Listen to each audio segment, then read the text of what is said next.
میں نے کہا بھیا میرا مطلب تو کچھ نہیں، بس ایسے ہی کہہ رہی تھی کہ نیہا خالہ آئی ہوئی ہے نا تو یہ سوگ ان کے ساتھ پورا کر لو۔ بھیا بولے کہ گڑیا گفٹ تمہارا ہے تو تمہاری پہاڑیوں پہ باندھوں گا نا، خالہ کا اس سے کیا لینا دینا۔ میں خاموش ہو گئی، لیکن بھیا ابھی بھی الجھن بھری نظروں سے مجھے تکتے جا رہے تھے۔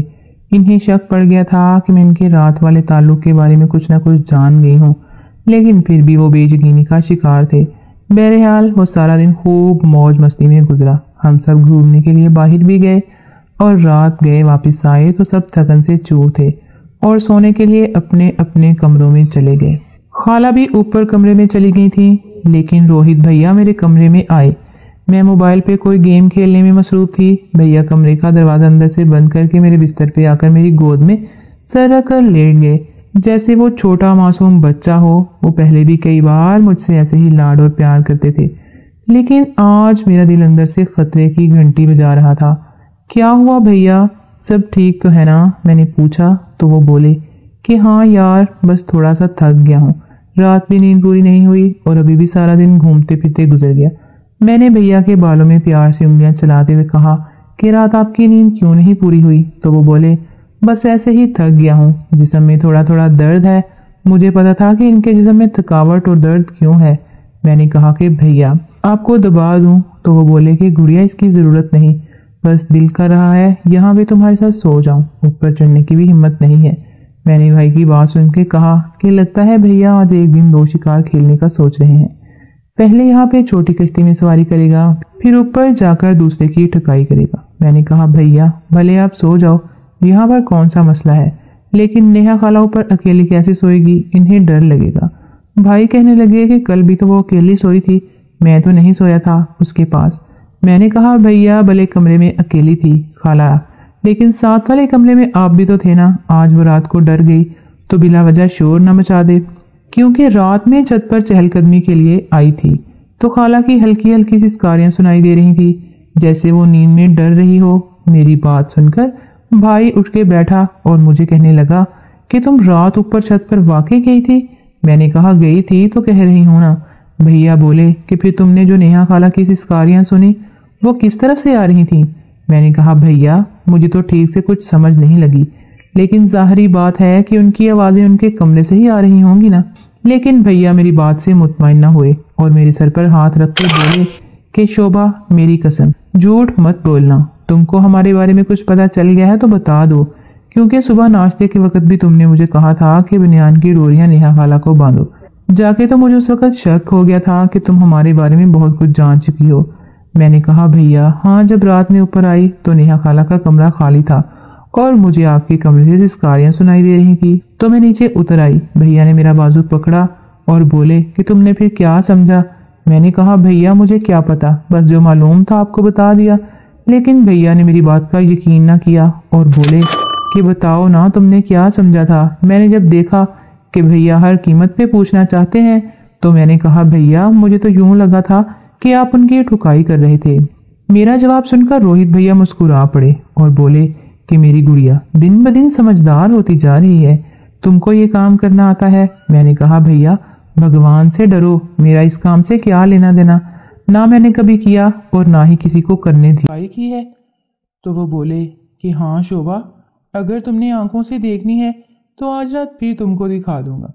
میں نے کہا بھیا وہ کیسے؟ تو کہنے لگے میرے ساتھ آؤ میرے کمرے میں۔ میں تجسس کی انتہا کو پہنچی ہوئی تھی، جلدی سے اٹھ کر روہت بھیا کے ساتھ اوپر کمرے میں آئی۔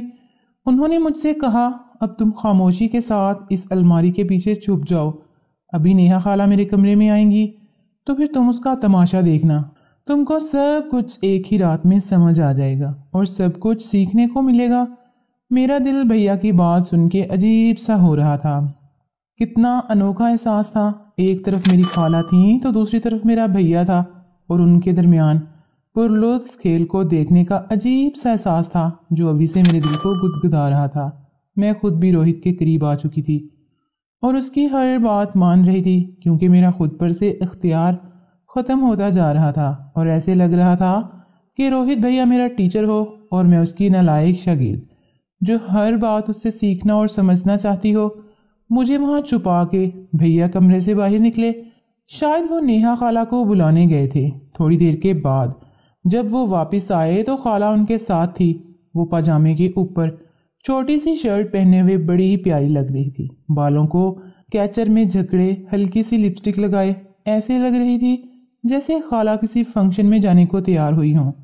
جب دونوں کمرے میں آ گئے تو بھیا نے دروازہ اندر سے بند کیا اور بجھی لائٹ جلا دی۔ کمرہ جو پہلے ہی مدھم سی روشنی میں ایک خوفناک منظر پیش کر رہا تھا، اب ایک دم سے روشنی سے بھر گیا تھا۔ خالہ نے کہا کہ روہت یار، کل کی طرح چھوٹی لائٹ جلا دو نا، زیادہ روشنی میں مزہ نہیں آتا۔ لیکن روہت بھیا بولے کہ آج میں نے صرف شکار کرنا ہی نہیں بلکہ اس کو دیکھنا بھی ہے کہ تمہارے جال میں شکار کیسے پھنستا ہے۔ خالہ شرما کے مسکرانے لگی۔ مجھے اندازہ ہو گیا تھا کہ بھیا نے جو اتنی تیز روشنی جلائی ہے صرف اس وجہ سے کہ وہ مجھے اچھے سے دکھانا اور سکھانا چاہتے تھے۔ بھیا نے خالہ کا گال چوما اور بولے کہ کیا موڈ ہے، آج گاڑی ہائی وے پہ چڑھاؤں یا ابھی نہیں؟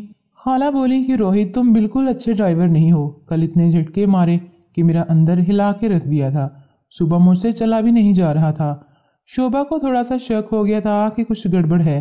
بھیا خالہ کی بات سن کے مسکرا کے بولے کہ ایسی کوئی بات نہیں ہے، شوبھا کو کیوں شک ہوگا، وہ بھی نادان ہے، چھوٹی ہے۔ خالہ بولی کہ نادان ہے تو اس میں تمہارا قصور ہے، تم کو چاہیے کہ اس کو ہر بات سکھاؤ۔ کیا ہی اچھا ہوتا اگر وہ یہاں ہوتی اور ہم دونوں مل کر تمہارے ٹرک پر باری باری سواری کرتے۔ خالہ کی بات سن کر میری نیچے والی وادی میں خارش محسوس ہونے لگی۔ ابھی تو شروعات تھی، پتہ نہیں آگے کیا کیا ہونے والا تھا۔ روہت بھیا بولے کہ فکر نہ کرو، میں کوشش کر رہا ہوں، امید ہے وہ جلدی یہاں پہ ہوں گی، اور جب تم دونوں باری باری اوپر چڑھو گی تو تھکن بھی کم ہوگی اور سفر کرنے کا مزہ بھی دوبالا ہو جائے گا۔ پھر وہ لپٹ گئے اور باتیں کرنے کے ساتھ ساتھ ہاتھ سے ایک دوسرے کی چیزیں سے لانے لگے۔ کچھ ہی دیر کے بعد دونوں لباس سے باہر ہو چکے تھے۔ میں نے جب بھیا کو دیکھا تو مجھے گھبراہٹ ہونے لگی۔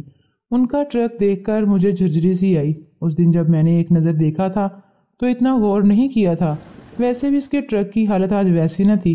آج تو اس کا انداز ہی نرالا تھا، اس کا اگلا حصہ ایسے چمک رہا تھا جیسے بھیا نے اوپر مالش ماری ہو۔ نیہا خالہ بھی اسے داد دیے بنا نہ رہ پائی۔ پھر بھیا میری طرف منہ کر کے کھڑے ہو گئے۔ ان کو معلوم تھا کہ میں الماری کے پیچھے سے انہی کو دیکھ رہی ہوں، اس لیے وہ مجھے پیچھے اچھی طرح دکھانا چاہتے تھے۔ لیکن نیہا خالہ کو بالکل بھی میری موجودگی کا پتہ نہ تھا۔ وہ منہ دوسری طرف کر کے ٹرک پہ ہاتھ پھیر کر اسے سفر کے لیے تیار کر رہی تھی۔ پشت میری طرف تھی اور نظارہ بڑا ہی زبردست تھا۔ جھرنا بھی خشک تھا لیکن اوپر سے نیچے کی جانب لمبی سی لکیر کی صورت میں نظر آ رہا تھا۔ جھرنے سے تھوڑا سا دور جھیل تھی جس کے براؤن کنارے سکڑ کے بہت ہی پیارے لگ رہے تھے۔ بھیا نے مجھے دیکھ کے آنکھ ماری تو میں شرما گئی۔ انہوں نے اشارے سے پوچھا کہ کیسا لگ رہا ہے صاحب؟ میں نے 2 انگلیوں کا دائرہ بنا کے دکھایا جس کا مطلب تھا کہ فٹنس ٹک۔ بھیا مسکرا پڑے اور اشارے سے کہا کہ آگے آگے دیکھو ہوتا ہے کیا۔ نیہا خالہ کو کچھ ہوش نہ تھا، وہ سر جھکا کے اپنے کام میں پوری طرح مصروف تھیں۔ انہیں خبر نہ تھی کہ کوئی پیچھے سے دونوں پہاڑیوں کے بیچ جھرنے اور جھیل کا نظارہ کر رہا ہے۔ جھرنے کا چھوٹا سا دانہ دیکھ کر میں نے اندازہ لگایا ابھی کل اچھی خاصی ٹھکائی ہوئی تھی۔ پھر وہ جو کا توں تنگ تھا، جیسے ہوا ہی نہ ہو کچھ۔ خوبصورت منظر دیکھ کر مجھے خالہ سے بلا وجہ کی جیلسی ہونے لگی، صرف اسی وجہ سے کہ وہ اتنی پیاری چکنی کیوں ہے۔ پھر میں نے اپنے دل میں سوچا کہ پاگل، وہ پیاری کیوں نہ ہوں، ابھی وہ 24 سال کی ہیں اور پھر میری خالہ ہیں، پیاری کیوں نہ ہوں۔ پھر میں نے خود سے کہا کہ اگر نیہا خالہ پیاری ہیں تو شوبھا بھی کسی سے کم نہیں۔ انہی کی بھانجی ہوں اور ان سے بھی 5 سال چھوٹی ہوں، تو اس کا مطلب یہ تھا کہ میرا جھرنا ان سے بھی چھوٹا ہوگا اور اصل نظارہ تو اس کو دیکھنے والا ہوگا۔ لیکن مسئلہ یہ تھا کہ اسے دیکھے گا کون؟ خالہ نے تو اپنا ساتھی ڈھونڈ لیا تھا، لیکن میں کس کے پاس جاتی، کسے اپنا جھرنا دکھاتی؟ پھر مجھے یاد آیا کہ روہت بھیا بار بار خالہ کو کہتے ہیں کہ وہ شوبھا کو تیار کر رہے ہیں، اس کا مطلب یہی ہے کہ وہ مجھے بھی اپنی ٹیم میں شامل کرنا چاہتے ہیں، اور اگر کر لیں تو مزہ ہی آ جائے۔ پھر تو میں بھیا کو اپنی طرف سے ہٹنے ہی نہ دوں اور خالہ بیچاری منہ دیکھتی رہ جائے۔ میں انہی سوچوں میں کھوئی تھی جب نیہا نے روہت کی آئس کریم چاٹنا شروع کر دی تھی۔ وہ بھوکوں کی طرح اس میں زبان پھیر رہی تھی جیسے کہ بہت ہی بھوکی ہو۔ بھیا بڑے خوش نظر آ رہے تھے، ان کی آنکھوں سے جو خوشی اور سکون جھلک رہا تھا اس کو الفاظ میں بیان کرنا ممکن نہ تھا۔ انہوں نے مجھے اشارہ کیا، جیسے کہہ رہے ہوں کہ شوبہ تم بھی آؤ اور اپنے حصے کی چوس لو، لیکن میں نے مسکرا کے انکار میں سر ہلایا اور شرما کی الماری کے پیچھے چھپ گئی۔ مجھے ان کے کام میں دخل اندازی اچھی نہ لگی تھی، اس لیے میں نہ صرف دیکھنے پہ اتفاق کیا، لیکن روہت بھیا چونکہ مسلسل مجھے دیکھ کر اشارے کر رہے تھے اس لیے مجھے شرم بھی آ رہی تھی۔ کچھ لمحے میں الماری کے پیچھے ہی چھپی رہی اور اپنے دل کی بے ترتیب دھڑکنوں کو درست کرتی رہی۔ پھر اچانک بھیا کی آواز کانوں میں پڑی۔ وہ کہہ رہے تھے کہ ٹرک تیار ہے، چلو اوپر چڑھ جاؤ۔ ان کی بات سن کے میرا دل پھر زور سے دھڑکنے لگا۔ میں نے تھوڑا سا سر باہر نکالا اور دیکھا تو بھیا بیڈ پر سیدھے لیٹ گئے تھے۔ ان کا ٹرک تیار کھڑا تھا۔ پھر نیہا خالہ اس پہ چڑھ کے بیٹھ گئیں تو ٹرک میری نظروں سے اوجھل ہو گیا۔ وہ اندر چلا گیا تھا۔ اب ان کا سفر شروع ہو چکا تھا۔ میں نے دیکھا کہ نیہا خالہ ایسے ہل رہی تھیں جیسے ٹرک بیاباں سڑک پہ چل رہا ہو۔ کچھ تو وہ ہل رہی تھیں اور کچھ ٹرک کے دھکے تھے جو لمحہ بلمحہ بڑھتے جا رہے تھے۔ جب یہ کام کچھ دیر اور نہ رکا تو نیہا خالہ بولی کہ روہت یار تم اپنا ٹرک آہستہ کرو، اگلا حصہ بہت برا چبھ رہا ہے، ابھی کل والی درد کم نہیں ہوئی۔ بھیا بولے کہ اب جس راستے میں یہ گھس گیا ہے نا تو باہر نکلے گا اور نہ ہی آہستہ ہوگا۔ میں یہ منظر دیکھ کر بے چین ہو گئی تھی۔ ہائے بھگوان، کاش نیہا خالہ نیچے اترے، میری باری آئے، لیکن ابھی ایسا ممکن نہیں تھا۔ چند منٹ کے بعد خالہ کا جسم جھٹکے لینے لگا تھا تو انہوں نے سسکنا شروع کیا۔ بھیا نے ٹرک کی رفتار کم کر دی تھی۔ خالہ ابھی بھی اوپر ہی سوار تھیں لیکن بالکل رکی ہوئی تھی۔ بھیا نے پوچھا کیا ہوا؟ خالہ بولی کہ میں تو منزل پہ پہنچ گئی ہوں، میری بس ہو گئی ہے اور دیکھو کشتی کی کیا حالت ہو گئی ہے۔ روہت بھیا بولے کہ جلدی بس کیسے ہو گئی، میں 2 گھنٹے مزید ٹرک چلاؤں گا۔ خالہ ہاتھ جوڑ کر بولی کہ شوبہ کو بلا لو، میری تو ہمت جواب دے گئی ہے۔ خالہ کی بات سن